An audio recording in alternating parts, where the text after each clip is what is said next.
As Tom helps a lost little girl find her mother, he's unexpectedly pulled into a heart-wrenching reunion with his younger brother, William, who had long believed Tom was lost forever. Memories of a past life flood back as Tom, once a respected doctor, faces the haunting mistakes that drove him to the streets. Their painful confrontation stirs years of unresolved grief, anger, and buried love, while the little girl, innocent and trusting, watches them with curious eyes. William, torn between hurt and hope, extends an offer that could finally bring Tom the redemption he never thought he'd deserve. In that moment, Tom must decide if he's ready to face the family he abandoned, and the painful past he thought he'd left behind. But before we dive in, leave a comment and let us know where you are watching from today. And if this story speaks to you, hit that subscribe button for more amazing stories. In the bustling city center, with its glittering skyscrapers and rivers of passing traffic, sat a man who was nearly invisible to everyone around. His face, weathered from years spent braving harsh winds and colder nights, wore the look of someone far older than he was. His name was Tom, and though most people avoided him, his presence seemed strangely familiar to some who walked by, as if he had a secret history hidden behind his sorrowful eyes. Tom made his home in a tucked-away corner of the city park, where he would watch people pass by, going about their busy lives. There were times he would see a child laugh, a couple kiss, or a family share a moment of joy, and a hint of warmth would flicker in his heart, a reminder of a life he had long forgotten. On a brisk November morning, as the city buzzed with its usual energy, Tom noticed a young girl, no older than 5, wandering alone along the park path. Her tiny face was tear-streaked, and her eyes darted nervously around the unfamiliar surroundings. Tom felt an unexplainable pull toward her, a sense of duty he hadn't felt in years. He approached her cautiously, his heart aching as he gently asked, "Are you lost, little one?" The girl looked up at him, a glimmer of hope in her eyes. "I can't find my mommy," she whimpered, clutching a small, worn-out teddy bear to her chest. Tom knelt down to her level, a protective instinct stirring within him. "Don't worry," he assured her, his voice calm and warm. "I'll help you find her."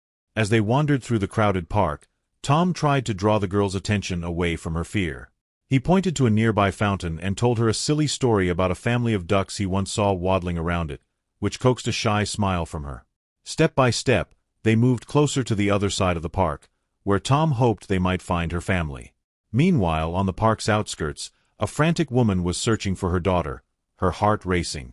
She was surrounded by police officers and worried passers-by, all eager to help but with no sight of the girl. With each passing minute, her anxiety grew, and she clutched her phone, praying for a miracle. Back in the park, Tom continued to reassure the girl. They talked about her favorite toys, her favorite color, and the birthday cake she wanted. "Chocolate," she said, her eyes lighting up for a moment. Tom couldn't help but smile. He'd once known the joy of being surrounded by family, of watching his own daughter blow out the candles on her birthday cake. But those memories now felt distant and unreachable, like a photograph left too long in the sun. Then, in a quiet moment, the girl asked, "Why are you here, mister?" Tom paused, momentarily caught off guard. He considered his answer carefully, not wanting to dampen her spirits.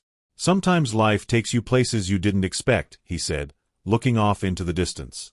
Just as they neared the edge of the park, Tom saw the group of people gathered in the distance, the woman calling out desperately, "Emily! Emily!" The girl's face lit up, and without a second thought, she let go of Tom's hand and ran toward her mother. Tom watched from a distance as they embraced, a warmth filling his chest. The crowd cheered as the mother scooped up her daughter, tears of relief streaming down her face. But as the reunion took place, a man in a sleek, dark suit approached the scene, his gaze settling on Tom with a look of recognition. Tom didn't notice him right away, but the man's eyes widened as he looked at the weathered figure before him. "Tom," the man called, his voice laced with shock. Tom turned, his expression unreadable. The man took a few steps closer, scrutinizing the face he had not seen in years, though he had seen it countless times in photographs. The man in the suit froze, his gaze locked on Tom as if he'd seen a ghost. His name was William Hayes, and he was a prominent lawyer, known for his unwavering commitment to his clients. But at this moment, his professional poise shattered. He couldn't believe who he was looking at. "Tom," he repeated, his voice a blend of disbelief and recognition. Tom shifted uncomfortably, looking down at his worn shoes. He recognized William instantly, but he wished he hadn't. William was his younger brother, though their lives had taken drastically different paths. The last time William had seen Tom, he was a respected doctor, a family man with everything he could ever want. Emily, still cradling her daughter, looked between William and Tom, sensing the tension. She, too, was puzzled, wondering who this stranger was and why her husband was staring at him as if he were a long-lost relative.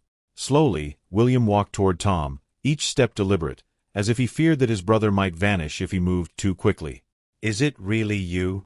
Tom forced a nod, his throat tight. He hadn't seen his family in nearly a decade, not since he'd walked away from everything and everyone he'd loved, descending into a life on the streets. William took in his brother's appearance, the worn clothes, the haggard expression, the faint smell of a life spent outdoors. His heart ached with a mixture of sorrow and regret.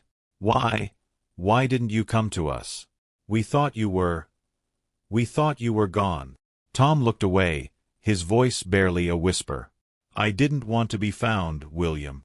Emily, sensing her husband's distress, gently set her daughter down and approached them, her face soft with sympathy. "William," she asked gently, "who is this man?"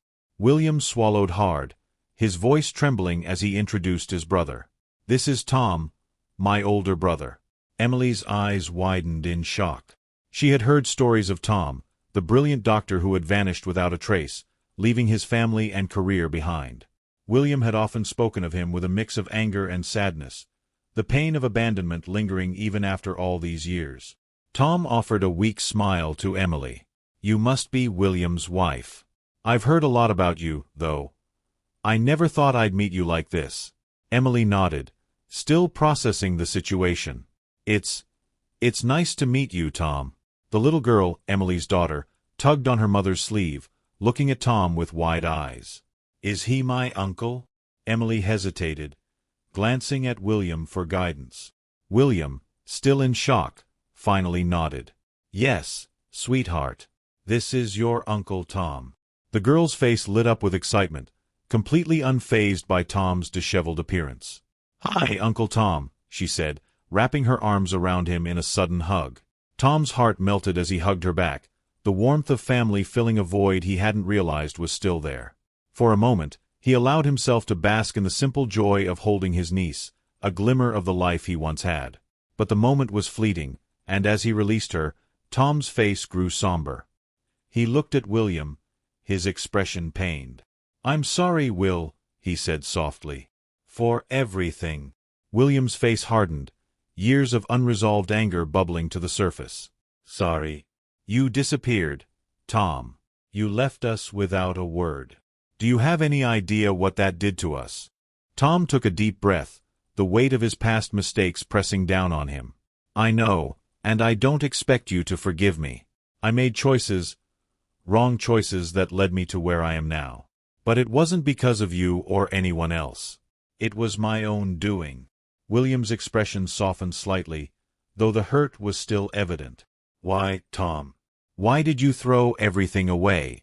Tom hesitated, memories flooding his mind. He had once been a respected surgeon, a man with a family and a bright future. But a single mistake, a moment of carelessness in the operating room, had changed everything. A young patient had died on his table, and though the hospital had cleared him of any wrongdoing, Tom couldn't forgive himself. The guilt had consumed him, driving him to a life of self-imposed exile, where he could punish himself for his failure.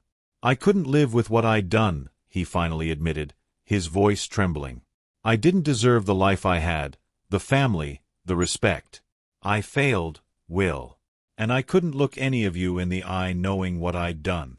William's expression softened as he listened, understanding dawning in his eyes.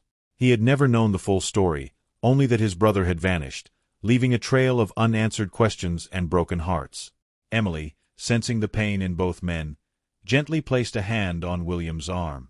Maybe this is a chance for a fresh start. A chance to heal." Tom looked away, his eyes misty.